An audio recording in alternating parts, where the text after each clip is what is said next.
for joining us on Across the Fence. I'm Jolie Whitney.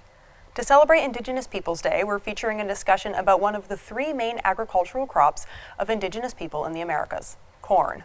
Beyond the buttery yellows of sweet corn, Dent and Flint corn varieties are colorful, featuring deep blues, dark reds, and creamy whites.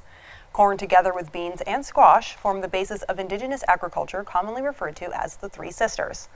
We begin today at UVM Research Farm in Alberg, where a UVM Extension agronomist and two members of Vermont's Indigenous community are bringing in the harvest. Here's Ben Willis. This is so exciting. Look at this. Oh, that's beautiful. Isn't that gorgeous? Yeah. Today, we join Donna Tonietti and Faith Dubois as they visit a corn research plot run by UVM agronomist Heather Darby. So here's the sweet corn I was talking about. Oh, okay. I'm right Faith there. Dubois. Yep. I'm a community health worker at the Abenaki Nation of the Missisquoi, and I'm working there under a COVID grant, a hypertension grant, and the UVM Heritage Corn grant. I'm Donna Tonietti. I'm the community program facilitator for the Abenaki Nation of Missisquoi. I also am the tribal membership manager. To that, I work in the schools and libraries. I don't have the cranberry. This is Faith and Donna's first time visiting the site, and Heather laid out a wide variety of last year's corn for them to view. So this is what people traditionally call Indian corn. Right. This is what I need to be able to show the children because, you know, children in Vermont go to the grocery store and they see, you know, one or two types of corn. What they need to understand is this whole, you know, concept of this is what the future holds. If we can start, you know, raising wide varieties, then as climate change, you know, happens, there's still a possibility of raising productive, you know, varieties. Our goal is to find the ones that are adapted to today's climate and try to continue to select and breed so that northern Flints live on. Look at all the different varieties. You know, doing it like here. This is bags of corn that we harvested that when we're ready, it's ready to be milled up and, you know, send off to whoever needs it. Oh yeah, and we've been handing out the cornmeal. It's so exciting to people, you know, to be able to have it. And this is a mill over here. This is one of them. So if we want to go out and just see the corn quick and... I'd love to, yeah. So we all hop into Heather's truck and head for the cornfield.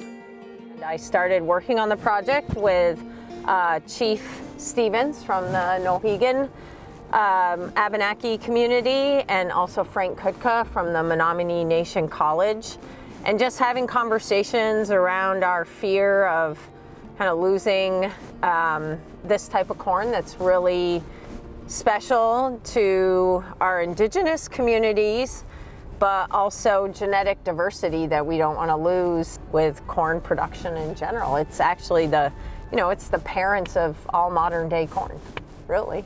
So, and plus I love corn. And I've been working a lot with food producers around the state that are also really interested in using Flint corns to make tortillas and chips and all kinds of food products because Flint corns are really tasty. They have great flavor and color and superior nutrition as well that most modern day corn doesn't have anymore. It's kind of the history of the project, some of the goals. So somebody's been helping them. Yeah, the deer. Yep. Yeah, that's what I said. So beautiful. And so look at the colors of this one. Purple. So, you know, we'll come out here and we'll just pick the ones we love. We obviously want to pick from plants that are still standing. And for a Flint corn, this is standing really well. A lot of the times they have really weak stems and root systems. That's one of the problems with Flint corn. It has kind of shallow roots. So to adapt it better to climate change, we're trying to find ones that are better rooted. If you can pull it out of the ground or kick it down, it's just, you know, it's not very good. The artist in me just wants to go through and just open every one up. It's like, I know, it's addicting when you're out here. Yeah, I know. like, and every time you're walking through it and you're like, oh, I gotta keep that one. Oh, I gotta keep that one. I mean. And soon, all three are doing just that. I'm like a kid in a candy store. I know. It's kind of like As an educator, I love being educated. Heather, you have just made my day. I'm so glad. Okay, look at this one. It's almost completely red. There's hardly any other color in it. Look at that. This is a dream come true. Look at this. You know, we need to preserve our history and our culture, no matter who we are, what it is. But we also always have to be thinking about our future. Had most cultures, Abenaki or otherwise, been able to continue to grow their own food and grow the corn that they loved and the beans and etc., they would have already been doing this. You would have constantly been already selecting for whatever it was you needed. This is the inspiration for the beading that we do. It had to have come from thousands of isn't years it ago. gorgeous? It's just, Yeah, I mean, to see these colors look at this and one. know that, yeah, this is the This is one inspiration of my for the favorites. future. Oh, I love the colors in that Yeah. one too. Yeah, they're like glass beads. I had never even made that connection, actually. Well, you guys are welcome to stay and come back out. Oh, I will definitely Yeah, come or back. come so I back. can talk to you again. Yeah. In Alburgh, I'm Ben Willis with Across the Fence.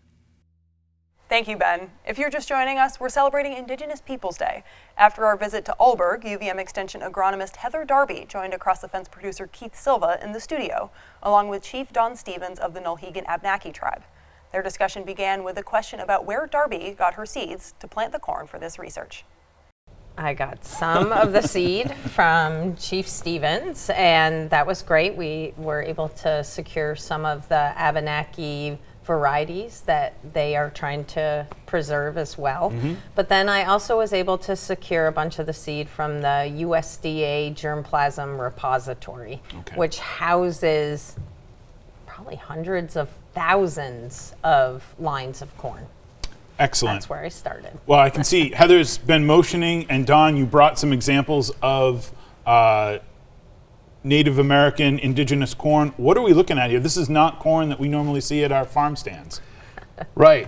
When Europeans first arrived, they would have found this corn, which is Coasuck corn. It's highly packed in oil, and